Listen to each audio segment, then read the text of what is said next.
कोशिश करें कि अपने ग्रोथ के ऊपर फोकस करें, अपनी पर्सनैलिटी के ऊपर फोकस करें। अपनी पर्सनैलिटी में गुस्सा है या आपके डिसीजन में पुअर मेकिंग डिसीजंस आप करते हैं, आप कंसिस्टेंट नहीं थे, उसको बेहतर करने की कोशिश करें कि बजाय कि आप गुस्से में अपने आप को इंगेज कर रहे हैं, अपनी मेंटल हेल्थ, फिजिकल हेल्थ ख़राब कर रहे हैं, अपने ताल्लुकात ख़राब कर रहे हैं, आप अपने ऊपर फोकस करना शुरू करें। अपने ऊपर जब फोकस करना शुरू करेंगे तो ऑटोमेटिकली आपको लोगों की परवाह नहीं होगी, सिचुएशंस की परवाह नहीं होगी। सिचुएशंस को डिफरेंट वे में परखना सीखें, डिफरेंट वे में देखना सीखें, उससे ऑटोमेटिकली आपका गुस्सा ठंडा रहेगा, आपको गुस्सा उतना नहीं आएगा।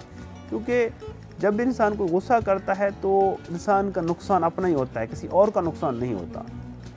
किसी को अगर ज़्यादा मसला है गुस्से का, एंगर के ऊपर, वो काबू नहीं कर पा रहा, तो एंगर मैनेजमेंट टेक्निक्स सीख सकते हैं, हमारे पास आ सकते हैं। हमारे पास हम एंगर मैनेजमेंट के सेशंस करते हैं, थेरेपी करते हैं, जिससे आपको बहुत ज़्यादा फ़ायदा मिल सकता है। बहुत शुक्रिया।